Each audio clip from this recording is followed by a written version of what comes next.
What's up? I'm Prim. There are 1,000 videos with this title. I'm here to be different, okay? I'm not here to tell you that love finds a way or just wait, you'll find your person and it'll all make sense. No, that's just not true. What I am going to ask you is, are you sabotaging yourself and why? Because I self-sabotaged my love life for 10 years. And I'm here to tell you how to stop. If you're watching this video, you're a teenager or in your early 20s. Okay, that Cool Math Games hooks you in. If you're anything like me, you've wanted love for your whole life. You've always searched for it. But have you ever learned how to love? Let me explain.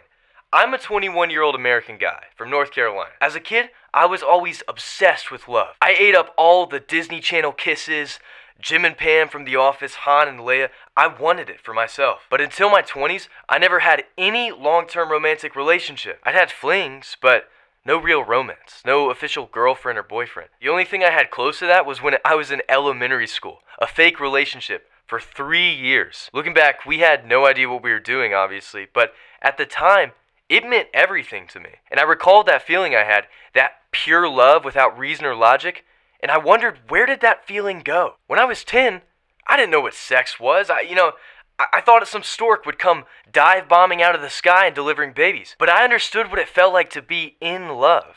And as I got older, I lost that. I got to middle school and then high school, and I went on dates. I had crushes, but they ended up nowhere. I would pursue a girl until she started pursuing me, and then I would just end things for no reason at all. I turned down every opportunity for a relationship that there was because I didn't feel that connection. I claimed that I had high standards or I wasn't ready for commitment. But in reality, this was false. I was ruining my own chances, and I had no idea why. As I got older and had therapy experiences, I realized that the answer was hidden in my past.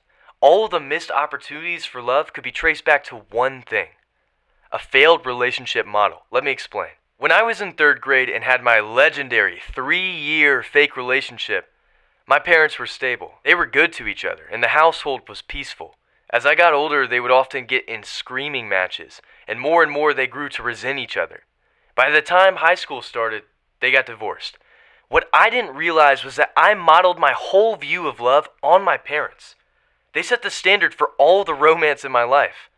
Growing up, they were the example of a perfect, loving relationship. But as I got older and they fought all the time, I subconsciously associated love with fighting all the time. I had no idea I was doing this. It took years of self-reflection to even understand what was going on. When I was in high school, I was always chasing some girl, but by the time she showed interest in me, I felt a spike in anxiety at the idea of having to fight with her all the time for 1,000 years of fighting.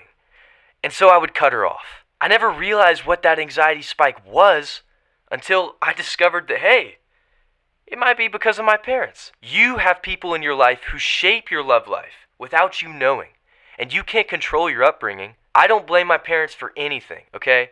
It's my shaky romance, after all. It's not their fault. But as soon as I acknowledged that they negatively impacted my love life, I was able to open up to a girl for the first time. It was a girl I developed feelings for over the course of a few weeks, and she had talked to me about starting a relationship, and I dumped all of this on her. I was honest, and it was cathartic to actually explain this to her. We worked through it, and because of that, we developed a positive relationship. I couldn't have gotten to that point unless I just addressed it head on. And so if you feel like you can't find love, before you go down the bro science rabbit hole talking about, game, spitting game, and rosters and all that bullshit, just know that it's not your fault if you struggle to find love, but it's in your power to change. Understanding your psyche is essential for becoming a good partner in a relationship. You may have an avoidant relationship type without knowing it. Opening up to someone can feel dangerous because it's setting yourself up for a heartbreak. But to practice emotional vulnerability will make you a stronger person. None of a relationship is wasted time. There's a lot of pain, but none of it is wasted. Every heartbreak is another step in the direction of the person who's right for you. Every breakup, every slump, every time you think about, completely giving up, these are all experiences that will lead you to the right person, okay? It's all data. Dating is gathering data, It's gathering fun life experiences that points you towards the grand overarching person in your life. And so at the end of the day, it takes that self-reflection. You need to figure out what was going on in your past that brought you to where you are today. Once you find it and address it, then you'll be ready to change and you'll be set on the right path.